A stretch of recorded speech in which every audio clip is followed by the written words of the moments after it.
Hello and welcome to Getaway Day. My name is Gautam. His name is Mason. I'm Gautam. And okay. And today we are talking about baseball. And how's it going, Mason? Not too bad. Just kind of been chilling this weekend. Watched a little bit of the Cardinals and haven't watched a whole lot of other games. I've seen bits and pieces of some. But yeah, just I did feel the need to wear my Red Sox gear after Garrett Crochet almost had a no-hitter against his former club. Yeah, that would So, have been. And it was broken up for the guy that got traded for him, too. oh, that's who got traded for him? Was the Chase Mike Mydroth. what's his name? Chase Madroth or Mydroth. I don't know how it's Mydroth. pronounced. Okay. Yeah. I was gonna say I could picture it in my head. I could not figure out how to say it. So Yeah. But yeah, I mean, that that was an awesome start, and that's exactly what the Red Sox traded for and paid up for that we talked about last week. Good start to Garrett Crochet's Red Sox career. We're going to get into a number of things, and we've actually got a bunch of bad teams to talk about here today for various reasons.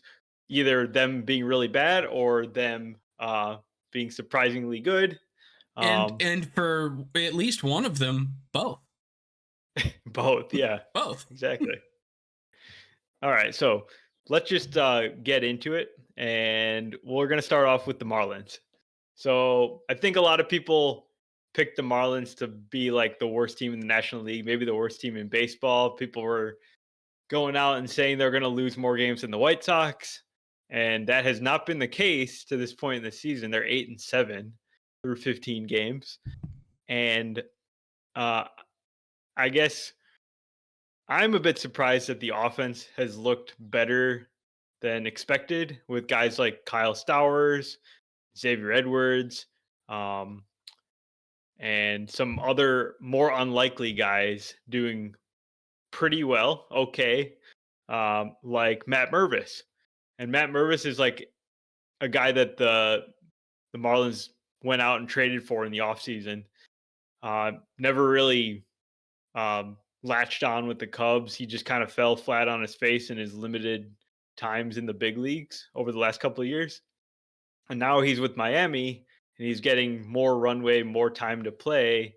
And he's rewarded the Marlins by hitting 5 home runs already in just a small number of games to start this season. So, what do you have on the Marlins? Like, give me something good before you destroy them, which I know you're going to do in a little bit. So the Marlins have had some surprisingly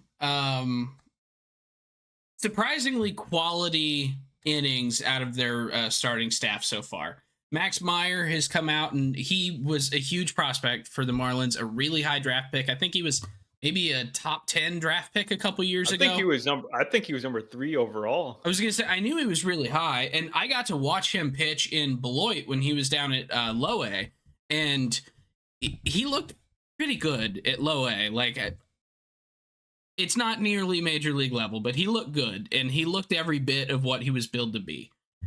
He went through an injury. Now he's finally up, healthy, and pitching in the majors, and he is leading the staff with 18 innings pitched through 3 games. So averaging 6 innings per game. He's been fantastic, striking out 25% of batters he's faced. Really doesn't have a walk problem. He's not giving up the long ball, and he's done it to a tune of a 2 ERA and a 2.6 FIP. So the advanced stats are backing the stats on the field. We've also seen Connor Gillespie be fairly solid. Sandy Alcantara is not getting the results, but the underlying numbers look pretty good for Sandy. His strikeouts are down, but we know that he's going to be able to get it back. Like, that's just who Sandy is. I have no concerns there. So the starting staff for the Marlins has started out the season pretty darn good.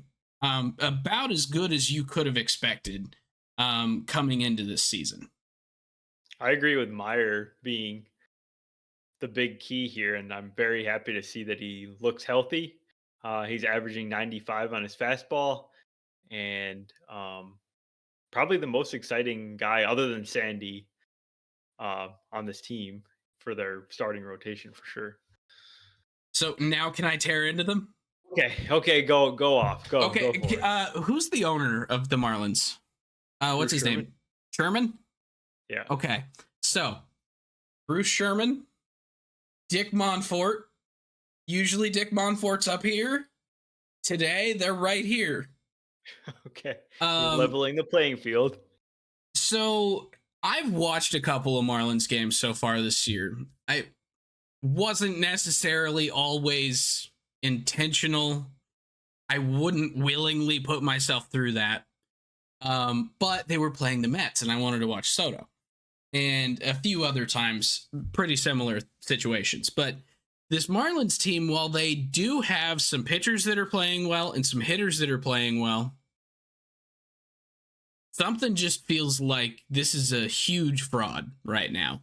Watching this club, they don't know how to handle the standard baseball situations. So, um, they had runners on second and third to the Mets.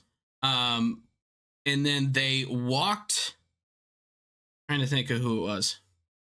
They intentionally walked somebody to get to Pete Alonso with the bases loaded. It was one out, so they're setting up the double play to get out of the inning. Okay, understandable. I could get in with that. And then, instead of playing double play depth, they brought the entire infield in and the entire outfield in to try and make a play at the plate. It's like you just walked the bases loaded for Pete Alonso. Pete Alonso, and you're playing in. And now you're playing in to get one out at the plate, as opposed to the two outs that would end the inning. What are you doing? And then Pete hits a ball over everyone's head to the wall, clears the bases, gets on second base. Ridiculous. Like, what in the world is going on? And then about 3 or 4 other times that inning, there were guys that were playing where they should not be given the situation. We had one where Derek Hill was playing shaded right to a right-handed pull hitter. And he was playing in shaded right. Ball goes to the track out in the left field power alley where it makes sense that hitter would have hit the ball. Now, Derek Hill, to his defense, made a spectacular play. Hauled ass over there, laid out, and made the catch, and it was spectacular. But he shouldn't have had to make a 5-star catch. It should have been a 2-star catch at maximum. And it got so bad that Keith Hernandez and Gary Cohen on the Mets broadcast kept saying, I can't watch this. We're winning, but I don't want to win this way. Like, this is so bad. Like, it was so sloppy. It was so non-major league caliber that it just felt off. The announcers that are rooting for their own club are like, I don't want this. Like, yeah, and the weirdest thing to me is you're kind of suggesting that the coaching staff manager group is not putting the players in the best position to win. And it's so strange because the new manager of the Marlins, Clayton McCullough, just spent time working with the Dodgers. So he knows what a world-class team is like and how they set up. And you remember the stats about the Dodgers and their defensive positioning. yeah. They're year after year after year, they're the best team in positioning their fielders and using the shift to their advantage and things like that. And it's odd that none of that seems to have carried over to the Marlins. Yeah, and maybe it was a bad day. Maybe. But some of those things seem so obvious that even without the broadcasters mentioning it, and Keith Hernandez is one of the greatest defensive first basemen of all time. He knows exactly where the first baseman should be at all times. And he was very specifically calling out Matt Mervis for basically 3 innings in a row as to where he was positioned at any given point. And it doesn't seem like you could mess it up that many times in one game and it be held to that one game. This seems like a much bigger problem. And I kind of think that defense, coupled with the likelihood that some of these guys on the offense are not who they are showing right now, someone's going to fall off. This is not a good team. They are playing above 500 ball right now, but they had to walk off the Pirates 3 times in the first series in order to so they're get like there. they're pretty clearly a low talent team in general. Yeah. With the players they've got right now on their roster. Maybe they've got more interesting players coming. But if they're not talented and they also don't play good fundamental baseball, it's going to be really rough for the Yeah. Marlins. So they might be 8-7 right now, which I think that's their record, right? Yeah, they are. Yeah. Yeah, they're 8-7 right now. Good for them. Honestly, being 8-7, that's a really positive start. And it shows that there are positives to your club. Yeah. If you're a Marlins fan, don't buy into it yet. If 40 games down the road, they're still 500, I will amend my statement here. Just don't buy in yet, because I think it's going to fall apart, and it's going to fall apart quickly. If the Marlins are 500 halfway through the season, you got to buy a Matt Mervis jersey. Yeah, I'll buy a Matt Mervis jersey. I'm in right now. Yeah. So yeah, the Marlins. That sounds really tough. Like, if anything, these players don't have big egos. They're not like, oh, I know what I'm doing. They should be really coachable and impressionable players that want to improve and do what they can to. Which is why I'm concerned, because it looks like the coaching staff doesn't know what they're doing. And and this is kind of all on Bruce Sherman, because he had a good thing going. He had Kim Ng, who was drafting year after year, really rated prospects that even some of them are still really, really good prospects. The development system still lacks. It was kind of turning a page, but it was so bad that it takes a while to get up to snuff. And then you fire both Kim Ng and DJ Svelik, and then you fire, or you don't fire, you don't try and extend Skip Schumacher. Yeah, he wanted to leave, and this is part of the reason. I think it's an organizational thing. It is. Skip Schumacher did not want to be the manager. It wasn't that the Marlins wanted to get rid of him.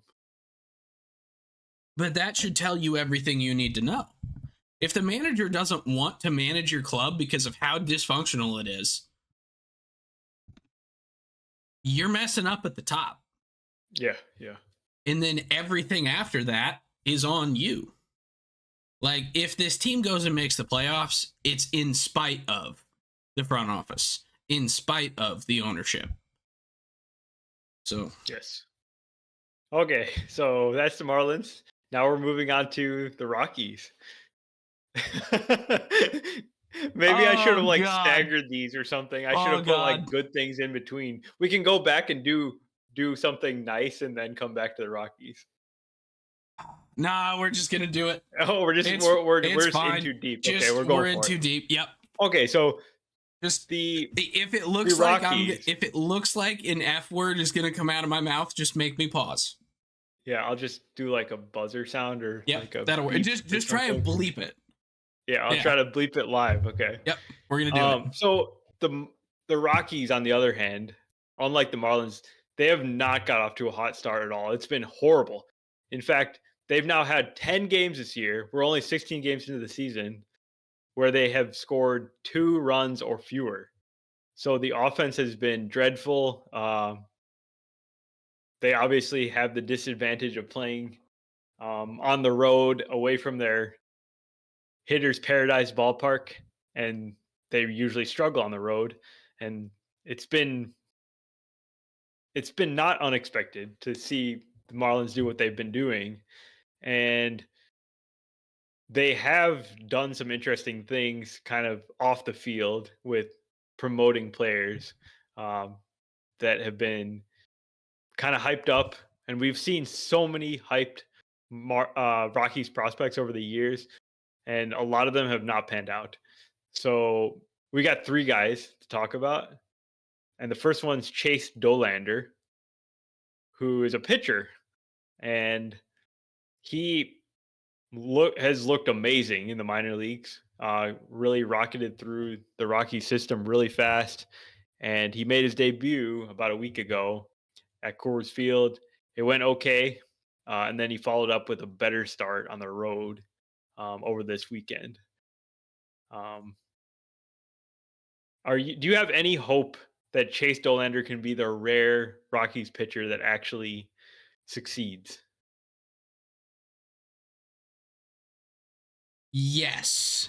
And I'm going to say this mostly because Ubaldo has kind of been put back into my head recently.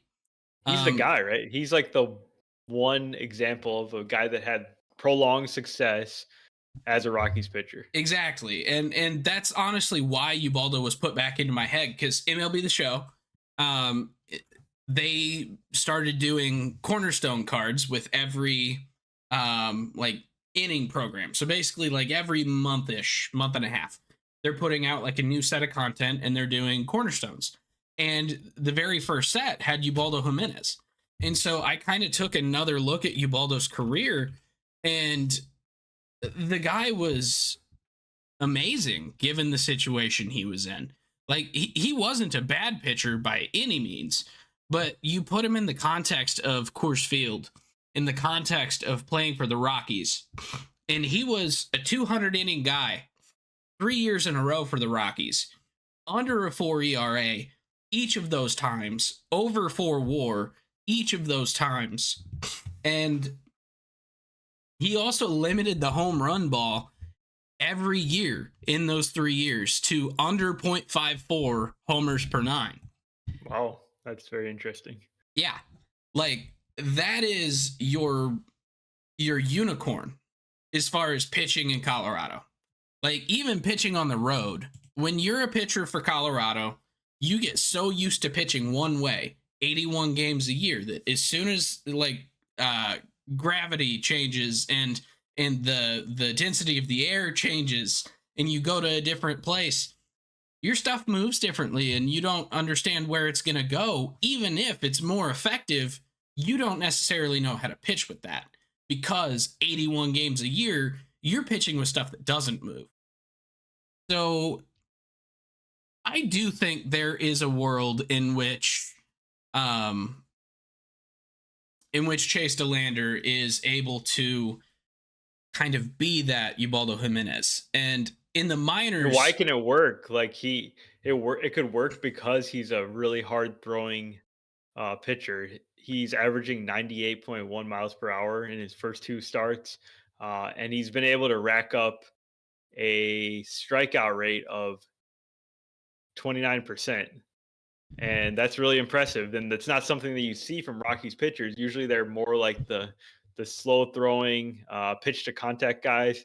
If he can just get it past guys at Coors with this big fastball, I mean, it can work. now this is where I kind of run out of comps to Ubaldo and I start going to another guy who had one amazing season for the Rockies.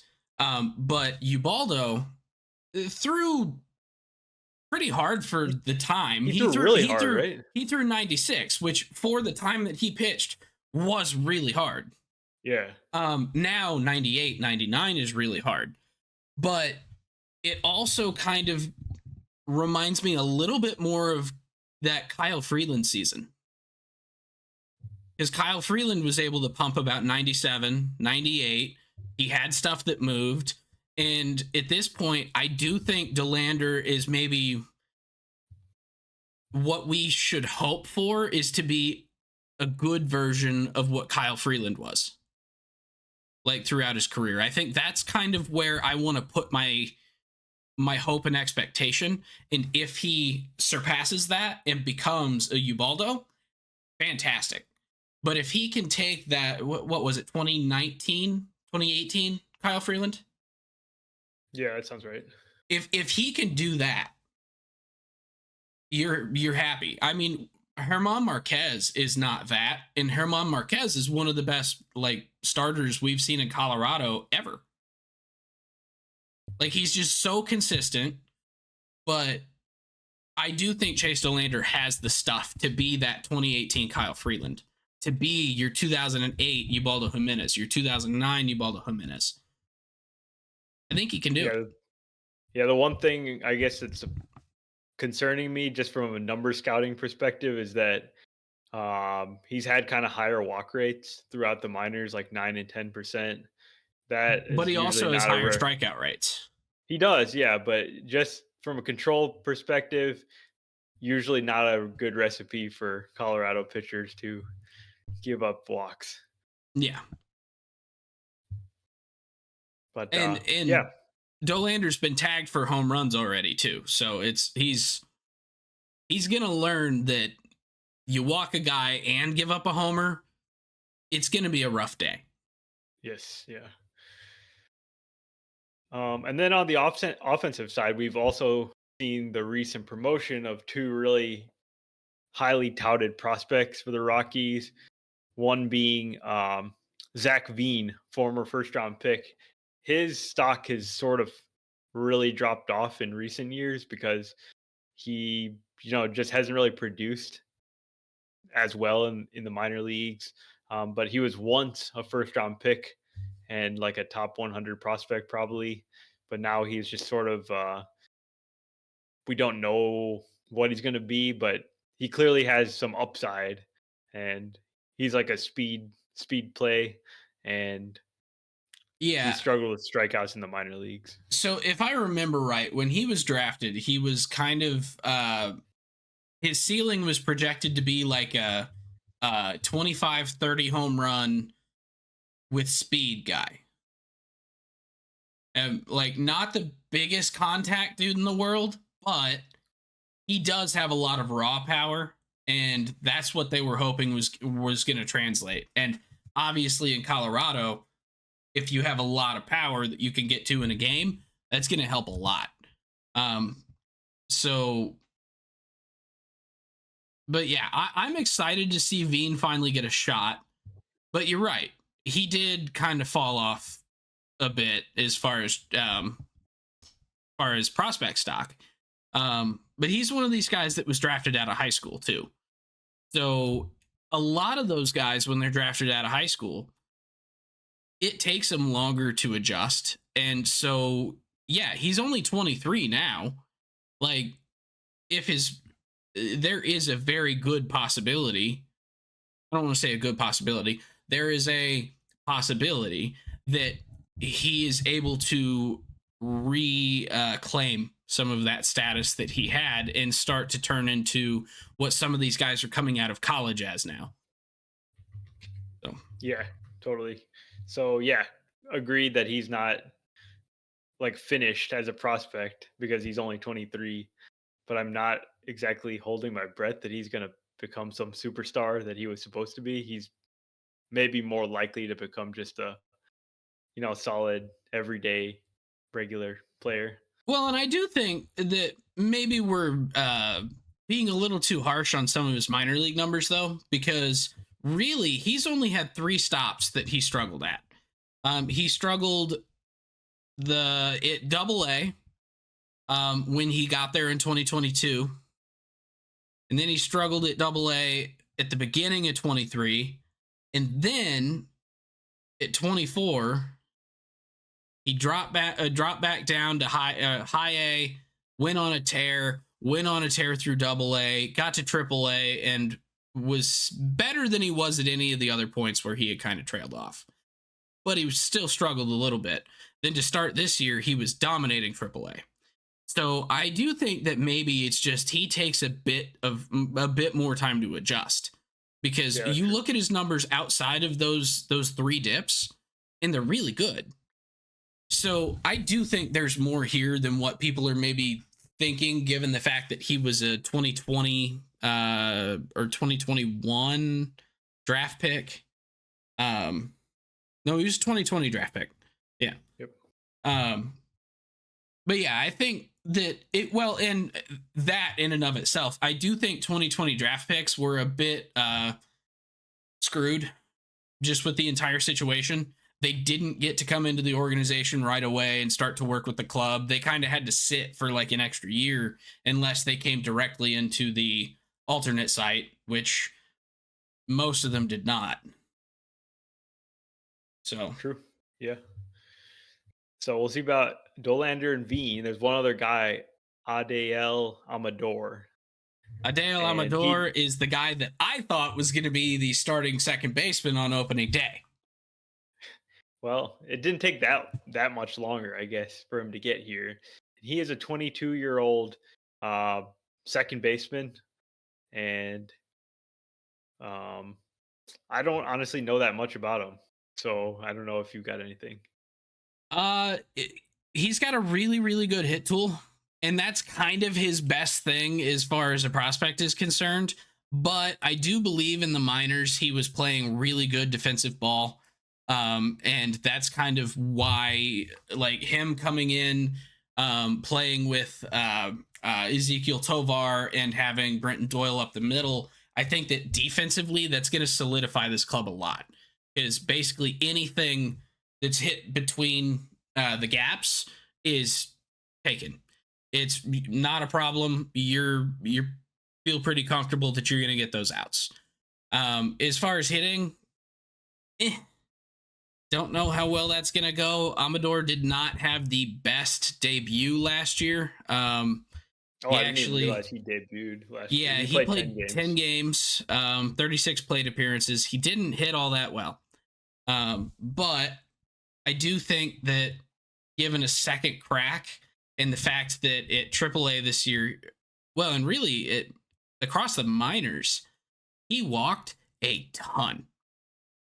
Like, he's a little bit Lars Nootbaar in the fact that, like, his average is not necessarily going to be the best. He is a hit for average guy. But a lot of his value comes from the fact that he walks 15% of the time. And so that, coupled with your pretty good hit tool, leadoff guy, have Brenton Doyle, have Ezekiel Tovar and Ryan McMahon behind you. All right. Now I can see some things happening. And he's another guy that has speed just like Veen. He stole 35 bases at AA last year. And that's like the blueprint of a Rockies player: speed and defense. And hopefully they can find some guys that actually can hit a little bit. Yeah.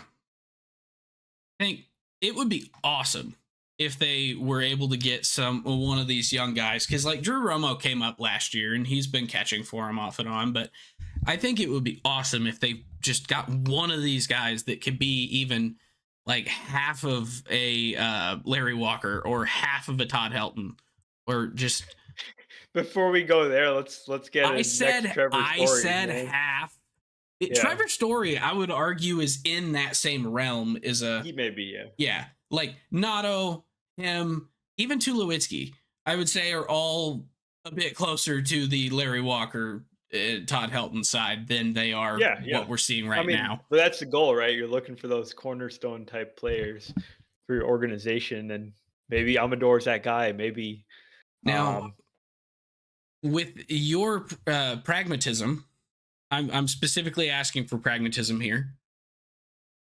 Are we going to see these three guys turn into more of a Sam Hilliard, slash Garrett Hampson slash Brendan Rodgers? Or are we going to see these guys turn into, say, Charlie Blackman? Yeah, to be honest, I'm not super excited about Amador or Veen. I'm more excited about Dolander because he seems a little bit different than your typical Rockies pitching prospect. But hitter wise, I just have no faith in this organization to actually develop guys, even though I do give him credit for like a Brenton Doyle because he's a true success story for the Rockies and he looks really good again to start the year. Yeah, and really, if Dolander pans out, he would be one of the first rounders that they've had in years that panned out. Like that's kind of a huge problem for them because Drew Romo, I think, was a first rounder, maybe a second rounder. Um, Veen, I think there was another big power guy I'm within the really last curious. like 5 years. I'm just gonna pick up the list here. So recent first round picks. So 24 is Charlie Condon, 23 Chase Dolander, 22 Jordan Beck, the guy who actually got demoted for Zach Veen after he struggled for like less than 2 weeks, which is seems like a ridiculous way to make a I decision didn't about a realize guy that Jordan Beck was a first rounder. yeah, he's like showed really good tools and stuff in the minor leagues. They just have odd practices with how they deal with these guys because I'm not sure that Amador is going to be an everyday player. Is he just going to be a part-time guy? And it doesn't seem like a good way to develop guys without giving them full runway. And you're the Rockies. Like you need to be pragmatic yourself and realize that you're not competitive Yeah. and let the young guys play. And why is Nick Martini getting a bunch of at bats for this team? It Why just is boggles my why is mind. Kyle Farmer the starting second baseman? Yeah, that makes no sense to me. Going back a little further, we got Sterling Thompson, another outfielder. Gabriel Hughes, a right-handed pitcher in 22. Benny Montgomery, I think he's maybe the guy you're thinking of. Another outfielder has not debuted. He's Zach Veen actually in 2020. Benny was not the one I was thinking of. Who was right before Veen? Michael Tolia, who is a Rocky now. Yeah. Michael Tolley Yeah. is who I was thinking of. 2018, Ryan Rollison. 2016, pitcher Robert Tyler.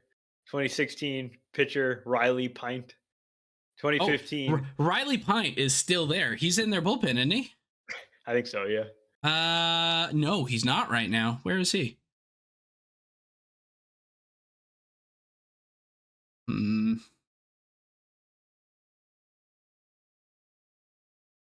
Just kind of all in all, though, all these guys have not, some of them have never debuted. Some of them have just leveled out as guy that made the majors but hasn't done anything. I mean, this is a very tough list, unfortunately, for the Rockies.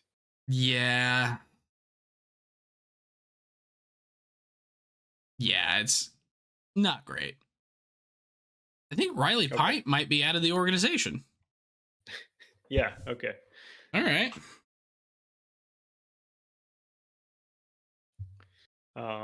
He's in the Guardians organization. Did he go with Okay. Nolan Jones? I don't think so. You keep going. I'll find this out. I'm curious. All right. So I'm going to move on from the Rockies because this is Granted, just, granted free agency in November. Signed as a free agent with Cleveland in January.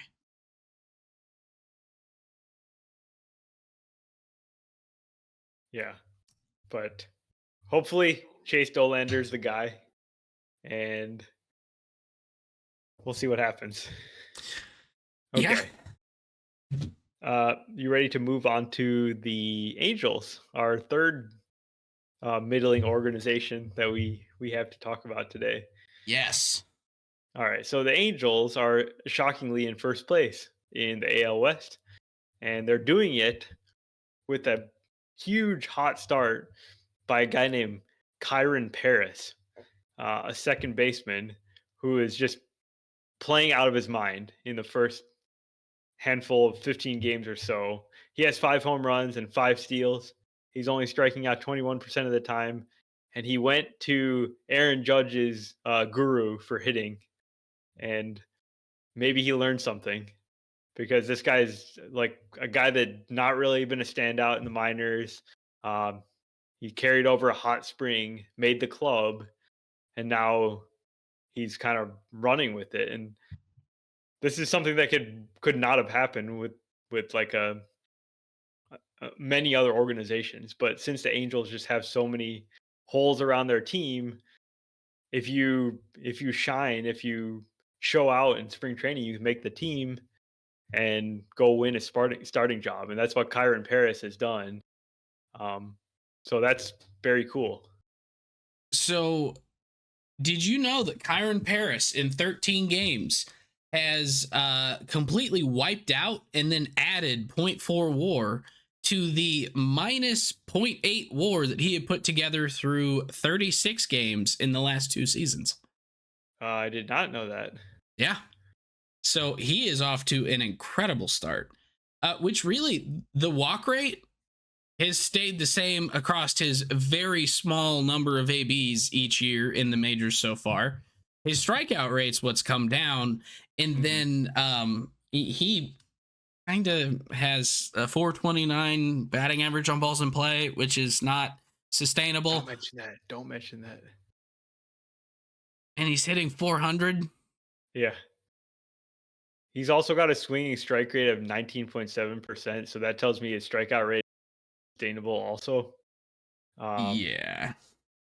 So it's probably just a flash in the pan, but I think it is worth mentioning that this type of flash in the pan guy, they can just have a season just out of their mind and it can last. It can Well, I last for mean, longer. I could think of a whole bunch of guys that had seasons like that. I mean, Single seasons, right? Jeremy Hazelbaker Yeah. had a spectacular season for the Cardinals back in 2015 or something, and then he didn't do anything else in his entire career. More recently, Joey Meneses. Yeah. Like, these This guys happens are every all year. over the place. Yeah. Yeah. And it can happen more easily on teams that are non-contenders or just downright bad teams because these guys get to play. They're not going to like lose their job. Yeah. Now, I will say Kyron Paris is not the only reason that the Angels are in first place. Another reason, and I'm going to introduce him by his BABIP, 135. Do you know who I'm talking about? I do not. All right, I'll give you another number. 212 batting average. Got an idea yet? Still there? One stolen base. Okay. Trout? 6 home runs. Michael Nelson Trout. Yeah. Trout. I had this thought the other day, earlier this week, before he had like a 2-homer game. I was thinking, wow, are we seeing a part of Mike Trout's career where he's just kind of like a guy? He's not a superstar and he's not like bad, but No. Things are going to turn around, and they're going to turn around big. Yeah, it seems like it. Like all of the underlying numbers say that this is just like wild that he is not hitting well. He still has a 317 OBP, only hitting 212. He's walking 12.7% of the time. He's only striking out 17% of the time, which is the best strikeout rate he's had since 2017. Yeah. Granted, that's probably not sustainable at that low of a level, but he still has never been above 30. So 6 home runs in 63 plate appearances, hitting that poorly with that bad of luck. Something tells me if Trout stays healthy, he's going to have like a 7-8 WAR season. And I was not aware of the strikeout rate thing. That's very fascinating because it's like it feels like a different player. And it's also strange because you wouldn't expect a player that's kind of hitting the aging curve to be striking out less than he did before, because Mike Trout never had like really low strikeout rates. I mean, he did way earlier in his career, but over the last half decade plus, he's always been like above 20%, sometimes higher, like above 25%. Well, And now he's only had 2 seasons where he was below 20. Like yeah, it's just more recently he's been closer to that 30 threshold. right. Yeah. And he's reversing that now and Now still hitting for power. we're Like he's only still got 14 six home games runs. in. It's very possible that he is going to end up with a 27, 28% strikeout rate by the end of the year. Yeah. But I think what's key to me is in half of the games that he played last year due to injury, he is over half the production. So in the short bit of time where he was playing last year, where he hit 10 home runs in 30 games, he's doing better than that now. So if he can stay healthy, he's going to have a very good season. Yeah. That makes sense because I mean, even last year that you're calling out in those 29 games, it was still a 139 W plus. Yeah. Like very productive. Mike Trout doesn't have to like he can very easily be a very productive player, even if he's not the same guy he was before. Like he's still elite. Yeah. Now, I'm not actually all that concerned about the Angels hitting, like at all. I think they'll be okay. I mean, Yeah, Taylor Ward, a very good player. They've got Logan O'Hoppe, who is just playing out of his mind right now, and is also a very good player. Nolan Shanwell, who hopefully can be the guy that he was in college and that was ready for the majors immediately. Um, but like they've got a lot of dudes who can hit. I'm very, very, very concerned about their pitching staff, yeah. which is the worst in the major leagues as far as WAR is concerned. Also, as far as FIP is concerned, what about ERA? How does ERA like them? Does it? Uh, I don't know. Are they probably low on the list too? They are 24th Okay, in so ERA. they're outperforming their ER or their FIP by a little bit, and Yeah. that's probably the reason they've gotten off to the fast start. But yeah, it makes sense. I mean, Kyle Hendricks is pitching to like a one, like a ERA under 2 right now, but I think his fastball is averaging like 86 miles per hour. So I wouldn't expect the good results to keep up for much longer. And I think Kikuchi's been a little bit rough. And then I don't Soriano's know. been good. Soriano, yeah, I've been very impressed by Soriano. He's like a mini Framber Valdez, getting so many ground balls, and he throws really hard too. So that's kind of exciting. But other than him, I'm not thrilled by this staff. Okay. Question. There's a name popping up in the pitching stats leader that is I don't think a pitcher. Okay. Is Nicky Lopez their sixth best pitcher? Nicky Lopez pitched on opening day when they got blown out. He is 1/3 of an inning. And Yeah. he is, according to the team leaders page on Fangraphs, their fifth best pitcher. Oh, okay. Well, that's great. That's just wonderful. I mean, it's not that hard seeing as they only have 4 guys that have a positive ERA. Or not a positive, a positive WAR. Yeah, A negative ERA would be amazing. that would be amazing. How do we do that? Let's Hey, figure out a way to do that. do you know about this Jack Kohanovitz guy? I do not. I know that his name Okay, is weird.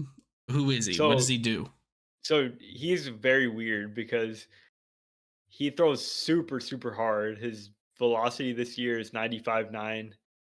Last year it was 96.5, and what was unique about him is that he throws that hard, but he was not striking out anybody. He had a 9% K rate last year.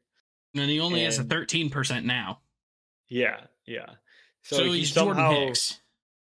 yeah, but even to a more extreme level because he gets even less strikeouts, and his whole game is like pitch to contact with his sinker. So yeah, it is kind of like a Hicks profile. He's walking almost as many people as he strikes out. So that's obviously a horrible uh, indicator. How's my boy Ben Joyce doing? Ooh, not Not well. great. Not well. I think he Okay, had a we're big velocity drop, let's and just skip past him and let's go to just something move on. else. Yeah. Yeah. What else you got for me? Um, yeah, I think I kind of agree that their offense is okay, and if they get good like Kyron Paris and some other guys take steps forward, they could be, average offensively, but pitching is not good. Okay. So, can I What else we got? actually? I don't think we had them on the list, but can I ask your opinion on a couple of guys for another bad team? Yeah. Shane Smith for the White Yeah, Sox. so Kane Smith was the number 1 pick in the Rule 5 draft. The White Sox picked him from the Brewers, and they obviously have a roster spot for him and a rotation spot for him, and he's really impressed in his first few starts. Um, I have not had a chance to actually watch him pitch, but I think he had a 6 inning shutout performance Yep. recently, He's and pitched, I think, 5 2/3 in one game and then 6 innings in another game. And he's yeah, only given up like 2 runs. yeah. I mean, I love when Rule 5 picks get this opportunity because it's such a situation where the team has to use them in some capacity. Otherwise, they have to return them to the team they came from. And Shane Smith, obviously, if he stays healthy, he's going to get this opportunity to start for the White Sox all year. Um, and it looks like the Brewers lost a good guy, and they, And they but very much also, need that good guy right now. yeah, and also, Chris Getz of the White Sox kind of mentioned like, yeah, this is like a nightmare scenario if you lose a player like Shane Smith, if you're the Brewers, but we ourselves didn't really see this coming. So even he is seeing this as a big surprise, and that's why it's Well, awesome. yeah. And I was looking at Shane Smith's minor league numbers and just trying to see what the deal was here during his second game. And he's pitching above a level that he's pitched anywhere. Yeah. And he was a good pitcher. Don't get me wrong. He was a good pitcher across the minors. Um, Obviously good enough that the White Sox thought, oh, Rule 5, okay, maybe we could get something out of this guy. Um, Granted, on their roster wasn't all that hard to find an upgrade, but no, he's been incredible to start the year, and he's 25. And I don't know.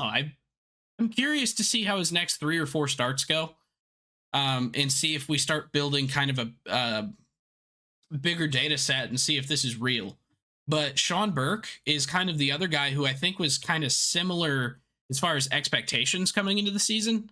And he's the complete opposite, where he's got a 6 ERA. He's pitched 13 innings. He's only striking out 13% of batters. And they kind of, to me, seem like they're opposite sides of the same coin. Yeah, well, I think it's just going to take a lot of development for both of them, but Sean Burke especially, Well, I because just mean this early in the season. well, that's the thing. Even Yeah. within this short amount of season, didn't Sean Burke have a 6 inning shutout performance on opening day? Did he? I'm pretty sure he did. Oh, well, then he had a So blow up start after that because he's yeah, had yeah. 3 starts and he's only at 13 innings. I think that's what's going to happen with him as this year goes along. Like he's going to show flashes of brilliance, and then he's also going to have blow up starts, and that's just par for the course with guys that are Uh, as Opening day, 6 innings, 3 hit, 3 strikeout. So a little bit Mike McGreevy debut right there. Second outing, 4 1/3 innings, 6 earned runs on 7 hits, 1 strikeout. Third outing, 3 innings, 3 runs on 3 hits, 4 strikeouts. So his most recent was probably his most dominant as far as like stuff is concerned, but he still got tagged for 3 runs on a homer and walked 4 guys, and that's kind of where the big thing, or where the thing was there, the big bugaboo. But I don't know. This White Sox team is interesting to me though. Like they're not good, and I'm not going to sit here and try and tell anybody that they are, but they do have a lot of intriguing guys this year that are on the club. Mm-hmm. For sure. So they're getting better too. yeah, And yeah, I love following Rule 5 picks just because that feels like with as much prospecting that goes on, the Rule 5 guys, they're clearly talented because they're getting picked by another team to be on the major league roster when they've never played at AAA in most cases. But they're not so good that the team that they were on is actually protecting them. So they're like true hidden gem players when they yeah. do pan out. Okay. Let's hit a couple more things. So Jung Hoo Lee is playing awesome for the Giants. He's hitting right in the middle of the lineup. Today, he had a fantastic game. He hit 2 home runs off lefty pitcher Carlos Rodon at Yankee Stadium today in a big Giants comeback win. And he looks like a stud. Like he really looks like he hasn't really missed a beat coming off his injury last year where he had shoulder surgery and missed basically the entire season. Um, I wanted to tell you something about Jung Hoo Lee that you may or may not know. I probably Jung Hoo do. I'm Lee, a big Jung he's Hoo the Lee fan. he's the son of a legend actually. So you can think I of did him not know as this. yeah he's like a Vlad, like he's like a Vlad Jr. He's like a Because Jack his Leiter. dad, yeah, well. What, Mark Leiter's not that good to you? Mark Leiter's his cousin.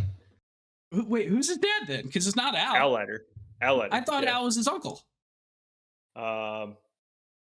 No, because there's a Mark Leiter Senior who's Mark Leiter's dad, and his brother's Al Leiter, and Al Leiter's son is Jack.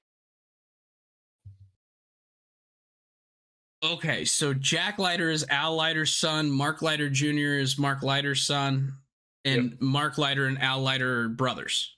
Correct. Yeah. So there's 4 Leiters that have pitched in MLB now.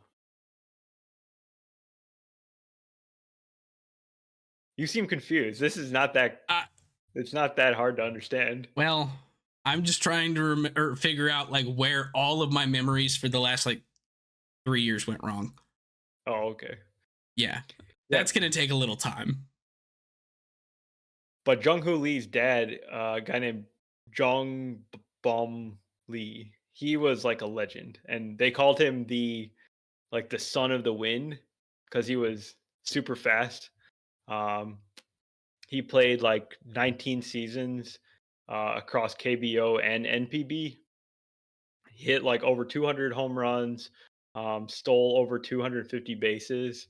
Guy was amazing. So this guy's got bloodlines of superstardom, and he himself, Jung Hoo Lee, was a star in KBO. Yeah, And he got the big deal with the Giants last year. well, I mean, And 2022, 630 plate appearances in the KBO, 23 home runs, 113 RBIs, a 349 average with a 421 OBP. Like, yeah, absolutely so, phenomenal. But low key, this guy might be like a star in MLB now. Just we weren't sure, and we just didn't see it last year because he only played the 37 games. like But he's got such good contact. He plays center field, and it seems like he's got more juice in his bat than people were expecting, just based on what I've seen. Like he can turn a fastball around and hit it out to the opposite to the pull field. yeah, and Jung Hoo Lee, whenever he came over, like he was one of those guys that anyone who kind of paid attention to the 2 Asian leagues was pretty hyped about him. Not nearly as much as people were hyped about Yamamoto, who came over at the same time, but no, like he was a very like very big international signing last year, and he did show signs at times in that first 37 games before he I think he separated his or like he It his was a oblique labrum thing. Yeah, separated his labrum. There we go. yeah. Um, but he did show signs of the tools that he had in Korea. And then when he went down, it was a huge loss for that club. But he's coming out and showing something that he hasn't showed since 2022, really. Yep. So Yeah, because he had the ankle injury, I think, in 23 that limited him that year.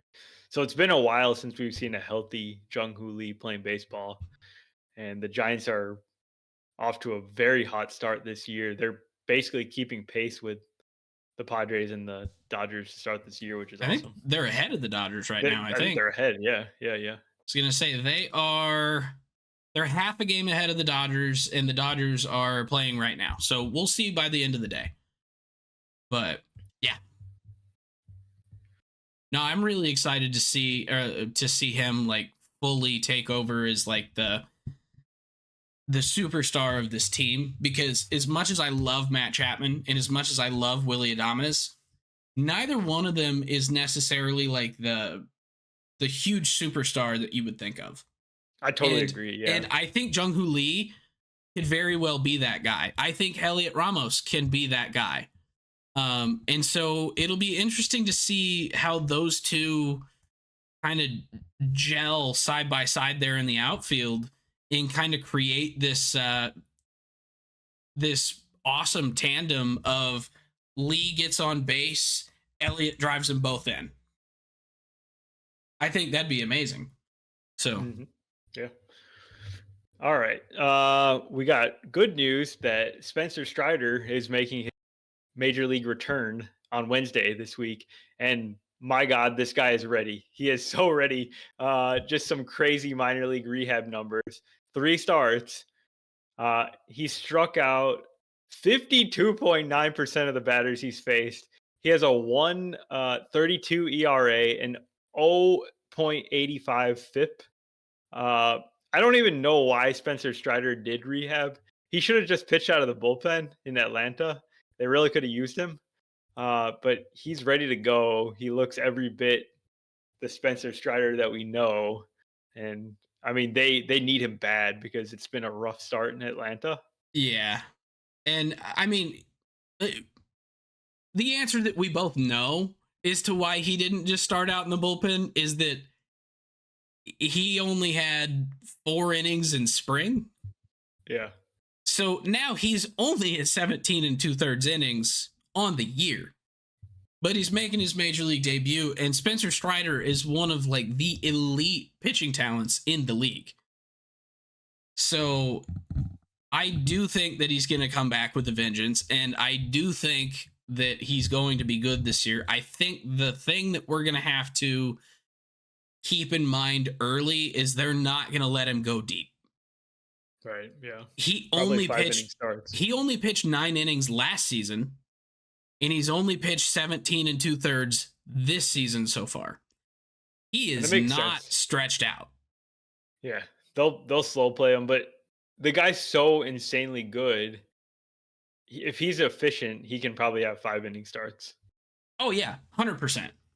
And he's a huge strikeout guy. So if he doesn't get deep into counts, he'll be fine. He'll get deep into games, but that's going to be the thing is if he starts walking guys or he is just getting into 2-2 counts a lot, really is where he's going to have these short outings build up, or is he'll probably be limited to what, 70 pitches to start, you think? Probably. Yeah. I could see that. So, but no, I'm really excited about that. And the Braves need him. They are 4-11. Yeah, Chris Sale has not looked good to start the year. They need him to right the ship.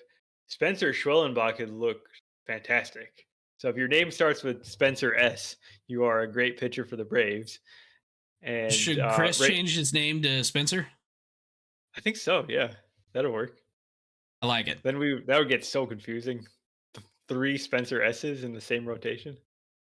And then who else is in the rotation? So they got Bryce Grant Elder. Holmes in there right now, and then Bryce Elder, who they're keeping. They sent AJ Smith-Shawver back to AAA, and then unfortunately, Reynaldo Lopez got the bad news that he's going to be out for like 12 weeks with a shoulder surgery. Yeah, he had the arthroscopic shoulder surgery, right? Yes, yeah. So yeah, When's Nacho Braves need the Alvarez help, coming but back? Nacho Alvarez, Yeah, when's he that's the coming back? savior. That's what they've been missing this whole I time. think so. Yeah, I love I Nacho don't know, man. Alvarez. I don't know when Nacho's coming back. And then Acuna should be soon, right? Yeah, I think seen the doctor this week or something. To be able to start baseball activities again. No, I mean he's played already, so So it would be basically to clear him to come off the IL. he might have to do some rehab also. Okay. Yeah.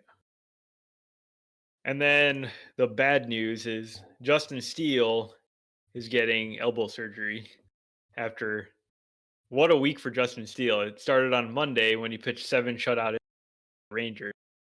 And then a couple days later he was on the IL for elbow tendonitis, an injury that he had last year in September. And then a couple days later, it said Justin Steele was going to get a second opinion. And now here we are on Sunday, and he's getting Tommy John on Friday. So terrible news for the Cubs. Terrible news for Justin Steele. It's his second Tommy John now. The first one coming as a minor leaguer in 20. It's been a while, but it's not his first surgery, unfortunately, and a So huge blow for the team. that this card that I just showed you, by the way, I know I had talked to you off the pod about the Tokyo Series cards. This is that Tokyo Series card that I said was just freaking sweet. Yeah, That nice.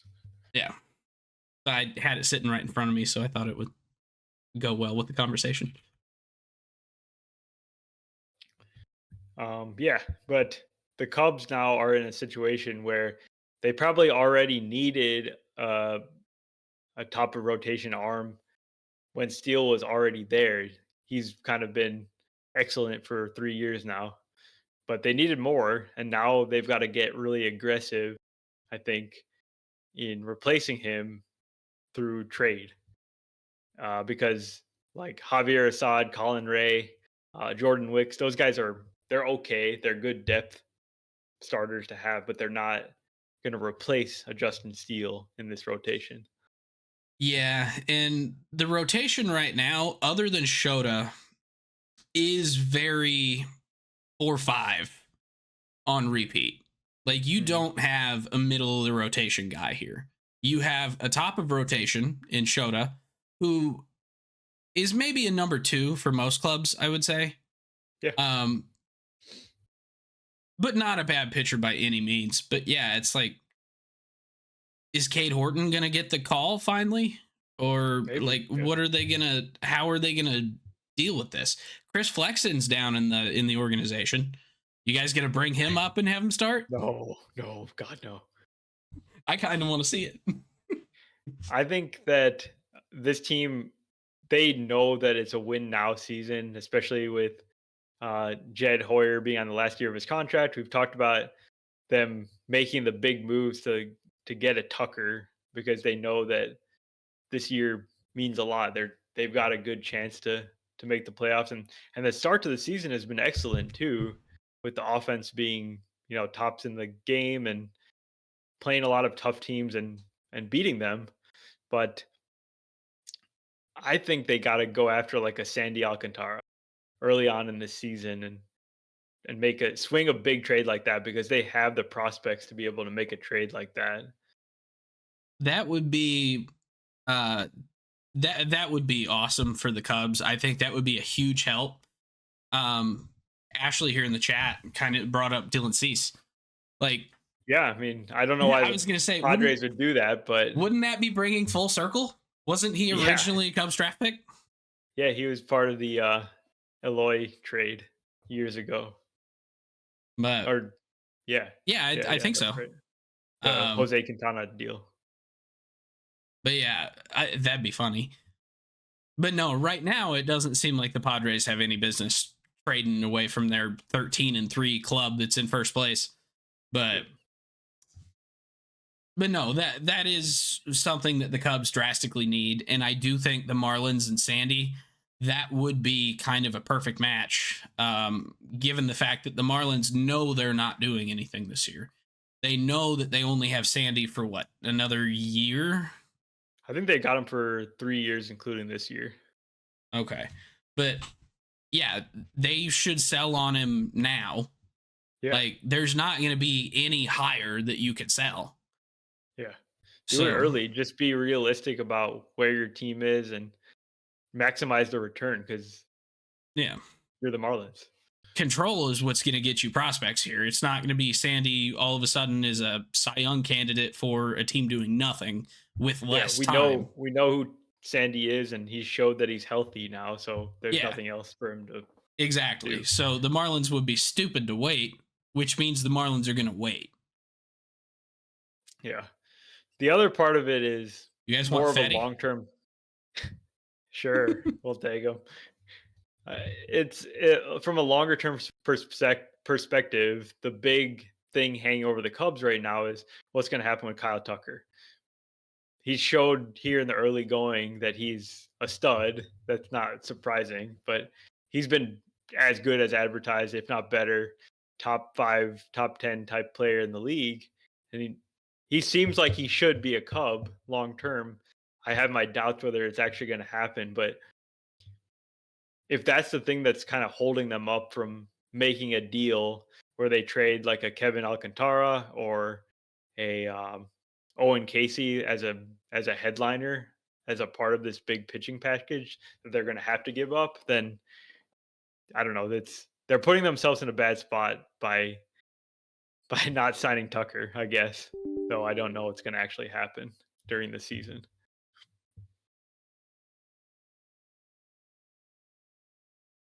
You got anything else on anything? We went kind of long here. Okay. Yeah. So yeah. Well, it was kind of fun talking about bad teams. Like it's not. I don't like talking about bad teams at all. I'm surprised I didn't rant harder, but it was fun. Yeah, it was. If the bad teams keep doing interesting things, we can continue to talk about. If they just are bad and boring, then that's no good. Yeah. So cool. So that's our episode for today. Thank you for joining us, and we'll talk to you next time. If you enjoy the podcast, please subscribe on your favorite podcasting app or YouTube to make sure you don't miss any future episodes. Join the conversation on Facebook, Twitter, Instagram, and TikTok at Getaway Day Pod. If you enjoy card collecting, check out our sister YouTube channel at Getaway Day Cards.